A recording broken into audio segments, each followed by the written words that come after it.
if you clicked on this video and you want to see something crazy entertaining, this probably isn't for you. It's going to be relatively long and boring, and I'm going to talk about not which Nerf blaster I think is the best, but which one is the best standard Nerf blaster out of the box based on all of the data that I collected in my testing for my review series, and it might get a little boring.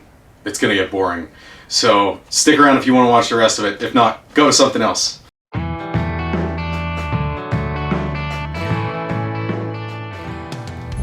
Okay, before I start playing Plaid Professor and giving you a math lesson, this might be a little hard to see. Make it full screen, put it on HD, and you should be able to see everything on the board. Now, remember, this comparison is based on test data that I collected over a much longer period of time than I thought it would actually take, and it's based on a lot of people's opinions and my test data from playing with the blasters. If you don't think that these are accurate, there's definitely differences in blasters straight out of the box.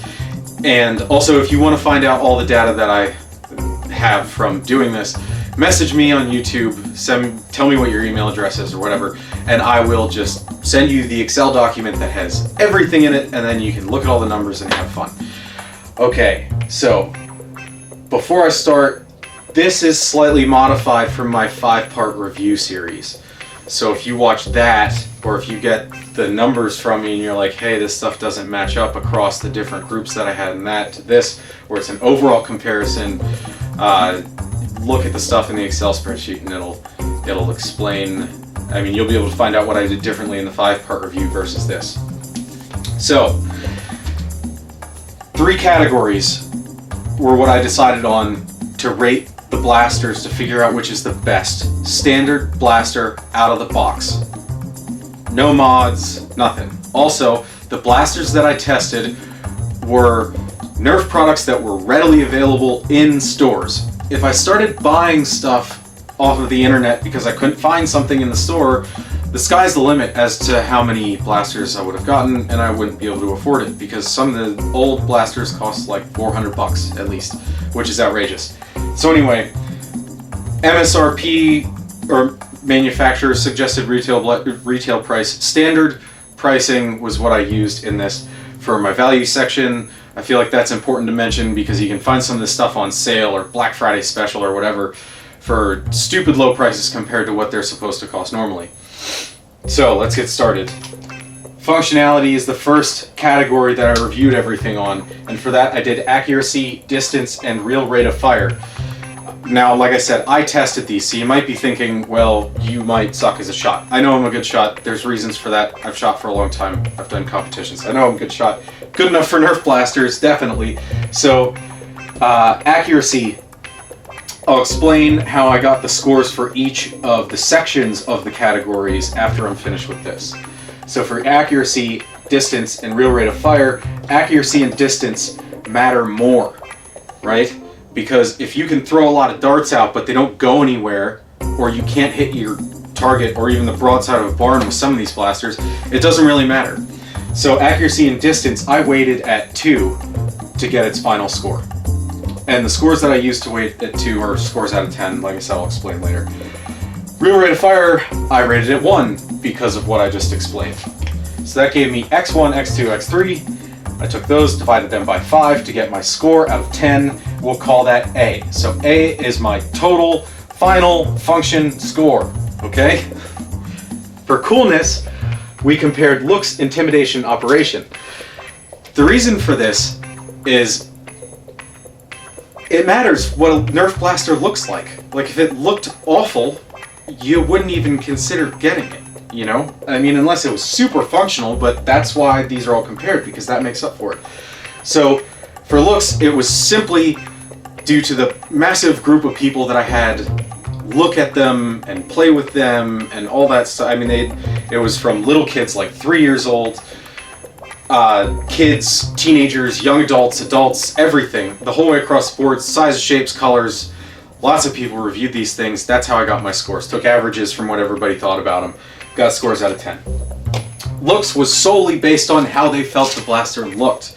That's it. Intimidation was kind of a combination. If a blaster's huge and intimidating looking, that matters, but also what really mattered for intimidation was how much it hurt to get shot with it. That really matters a lot. So that's the next section of this, and then ease of operation. And ease of operation, I should say, I weighted both of those at 2 and this one at 1, and this is why. Ease of operation is based on how easy the blaster is to operate. Now, some of these things have a lot of lockouts and safety mechanisms that make them more difficult than other ones, but a fair amount of this group was based on how many people could easily use the blaster. So if people are unfamiliar with NERF blasters, and they thought it was difficult to figure out how to use it, they couldn't find the buttons on it, that mattered, but really, children, that was the biggest factor in ease of operation, because if it's too difficult for a kid to use, or if it's too difficult for the kid to figure it out, that matters for how cool the blaster is. It doesn't matter how cool it looks or how intimidating it is. If it's not easy to use, that definitely hinders that category. So I weighted that at 1 because it doesn't matter that much, and these at 2 because those matter a lot. Those definitely influence your decision to buy the blaster. So with the weights x1, x2, x3, those divided by 5 gives us B, which is our overall score for the coolness category. And then last but not least, value. And for value, I wasn't sure exactly how to do this, but I decided basically the best way to do it would be price per pound. So I took the normal standard MSRP price of the blaster, divided it by how much the blaster weighed, and I got V for value. Now, there's a little more to explain there. I also want to tell you that for this, the weight of the blasters, and I didn't account for the price of the batteries, but I did weigh the battery-powered blasters with batteries in them. So they got a little boost there. But that might not be fair, but it doesn't matter that much. Anyway, this is all my test, and it's not perfectly accurate anyway, so who cares? All right, so I got the highest valued blaster. I'll explain the math for this one first before I move on to the other ones, because this is pretty substantial. I got the highest valued blaster. I took the individual price per pound of each blaster and divided it by the highest valued blaster, and that gave me C, which is my final value score for each blaster, right? So then let me grab my dry erase marker. I took C and B and A, and I added those 3 together, A, B, C, divided it by 3, and that gave me my overall final total score out of 10, for which is the best and worst and everything in between blaster available on the market. Now it's time for math. Let me teach you what I did. It's all pretty simple, nothing's too complicated. For accuracy, and this is all functionality, for accuracy, fired groupings of 3 darts for each blaster multiple times. Measured the distances that created the triangle between the 3 dart hits, put chalk on the tips of the darts, shot them at a giant piece of paper, and measured the distance between the 2. We took that total distance from those 3, did this multiple times. We took those distances, added them together, and got their average.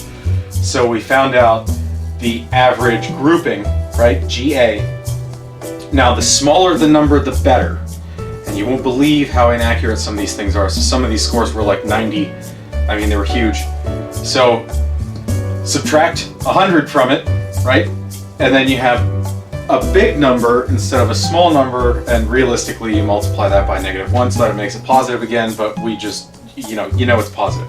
Anyway, that gives you RS, which is your raw score for this group, right? Your raw accuracy score. So then you take your highest raw accuracy score, see, highest raw accuracy, we'll call that HR, right? So then you divide every raw score for each blaster by the highest raw score from all of them, and that will give you scores out of 10, because it takes the highest, the highest raw scored blaster is going to be divided by itself, so that's 1. So you multiply by 10 and you get a score out of 10. Really simple, not a big deal. For distance, we added all of the distances from all of the darts shot from each individual blaster and divided that by how many shots there were. That gave us our average distance for the blasters. I think we shot 6 with each one. So raw distance score. So then you want your highest distance score. Your highest distance score is a big number, so you don't have to convert it like you do here. So highest raw distance, HD. So you take every raw distance score from each blaster and divide it by your highest distance score, multiply it by 10, and you've got your score out of 10. Simple, right? Now for real rate of fire, like I said before, it's not just how long it takes to fire the darts, it's how long it takes to load also.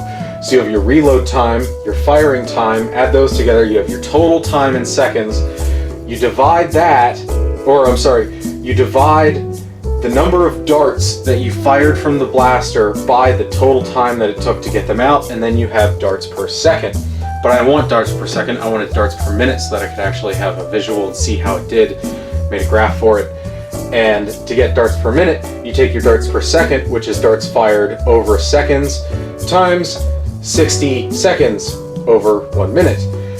So then your seconds cancel right there, that S goes away, and that S goes away, and you multiply, and your darts multiply by 60, and then you divide it by your total seconds that it took to do it, and then you have darts per minute. So then, same thing as these. You take your raw dart per minute score and divide it by the highest dart per minute score out of all the blasters and multiply that by 10, and you have your total score out of 10. So that's how I got scores out of 10 to compare everything across the board with all the blasters. Pretty simple, right? Maybe? Okay. Anyway, let me get my little list here. If you're wondering which is the highest functionally, the highest in the cool category, and the best value for your money, I'm going to show you those. Best overall blasters, the ones that scored the top 4, the 4 that scored the worst after comparison from all of this math and data and stuff. And then I'm going to tell you which 3 I like the most at the very end, because I felt like they needed mentioning because I liked them a lot. And they're not the worst and they're not the best. I picked 3 that fell in the middle somewhere that I thought needed to be mentioned because they're great. And you can pick on me for that in the comments. But all this other stuff is based on data that you can't argue with because it was all test data, and it's like a huge amount of people's opinions. So, you know, if you think it's wrong, go get like 40 people and buy every Nerf blaster that's available in stores and do your own test. I'd love to see it. If you've got any way that you think that you could do it better, let me know. Message me or put it in the comments. Alright, well, here's the best, the worst, and stuff in between, and the best one from each of the 3 categories: function, cool, and value. Here's those videos. MXV 1200, the king of functionality when it comes to Nerf blasters. This thing shoots stupid far, stupid accurate, high rate of fire. It's awesome. I mean, just what an incredible blaster. This one functionality, hands down. According to my data, the coolest blaster you can possibly buy. This thing is stupid cool. It's not that big, but man is it cool. That flip action, slam fire, it looks awesome. I mean, it just... This looks like something that should have come out of a movie. What a cool looking blaster. Talking about bang for your buck, this sucker wins. Definitely best value for money, at least based on price per pound. It's relatively heavy, it's cheap, it shoots big darts, it's got a monster magazine in it. This thing, highest value on the market currently. Honorable mentions. Alright, so first up, the Centurion. I love this thing. A lot of other people loved it too. Might not have been their favorite, but this is my favorite Nerf blaster I've ever used. This thing is super cool. It was definitely, it's close to the top of the list. As you can see in the comments, I've got the whole list of them, but it was definitely hurt by value because it's expensive. It's like 50 bucks. But this thing, just wow, it's awesome. It's big and it's difficult to carry around. I wouldn't necessarily use it in a Nerf battle, but what a wicked cool Nerf blaster. Another one that I feel like deserves more respect than it got. This scored very close to the bottom. It's not good value by weight or anything like that, but I feel like it's extremely cool looking. It's not terribly functional, but it's just so fun to use, and it's so cool looking. I mean, this thing is great. I love this one. I really love it. Another one that I feel is extremely underrated, the FireTech bow. It's so lightweight. Its value, I feel like, hurt it substantially. I even measured its weight with the arrows to give it a little boost, because these are a big part of the equation when you're talking about this FireTech bow. It's not just little foam darts, and they light up. Like, good luck losing that. I mean, in real life, that is insanely bright, and you should see how far this thing fires those. It's fantastic. This is an awesome toy. Anyway, those are my 3 best honorable mentions. I really like all 3 of these. I feel like they weren't necessarily, well, this one got rated pretty much where I thought it should have, but those were rated way too low for what I feel like they should have done. Also, the Vagabond from the Doomland series, I like that one too, but I didn't want to talk a whole lot about it. And the one other one was Roto Fury, because it's inexpensive for what it does and it comes with a big shock. Those 2 also, if you look them up on the other videos, wicked good blasters. Anyway, those are the honorable mentions. Alright, here we are. Worst blasters as tested by me and the way I analyze the data. Clear shot. Unfortunate. Complete bottom. I don't like it. A lot of other people didn't necessarily like it either, but according to everything that I tested and rated these on, this was the bottom. Didn't even matter how I analyzed the data, this just came up bottom. Doesn't shoot far, it's not accurate, costs a lot, weighs nothing, goofball. Personally, this is my least favorite. It came in second to last. It's unfortunately bad. Yeah. So I agree with that being near the bottom. This one I don't. I like this one. A lot of other people liked it too, but according to all of the ratings that I used, this one came in 3rd worst. That's pretty incredible. This one also, too small, too light, inaccurate, doesn't shoot far. You know, it's not surprising this is close to the bottom, and it's expensive because it says Star Wars on it. But like I said, don't let that keep you from buying this, because if somebody likes Star Wars, it is very cool. Anyway, there's your worst. Bottom of the barrel blasters. Don't recommend you buy them, but if you like them, go for it. Top 4 best blasters on the market, according to my testing, which, if you don't agree, do your own video. Anyway, this sucker, obviously top. Man, this thing is incredible. It really is. By all of the data that I took, it didn't matter how I analyzed it, this came out on top no matter what. It is fantastic. Same thing with this. This came in second. Obviously, ridiculously good, especially for the size and the price. I mean, everything considered, this is wonderful also. Surprisingly, the Magnus, based on its price, this thing is, you know, I tried analyzing the data a bunch of different ways. I couldn't get this out of the top 3. Fantastic. Not like I was trying to, but this thing is just awesome. It, you know, across the board, from what the data shows, this thing is wicked good. And the same with the Rapid Strike. These 3 were substantial, or I'm sorry, these 4 were all substantial. And this one, definitely a great blaster also. Maybe not the top in certain groups and categories and that kind of thing, but all of these best buys for the money. Cannot go wrong with any of these 4.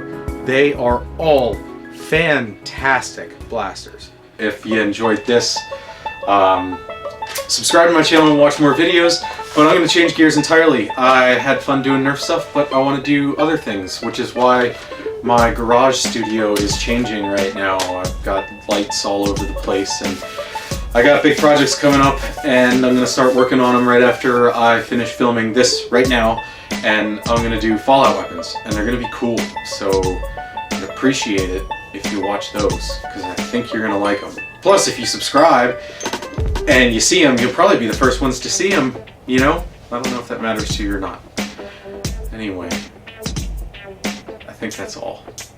I don't want to forget anything. I mentioned the message me thing if you want the Excel thing, right? Okay. Yeah.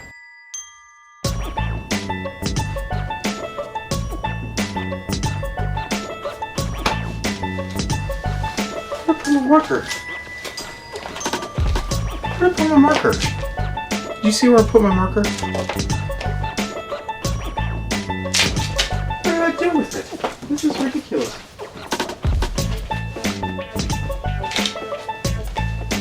How did I lose my marker that fast?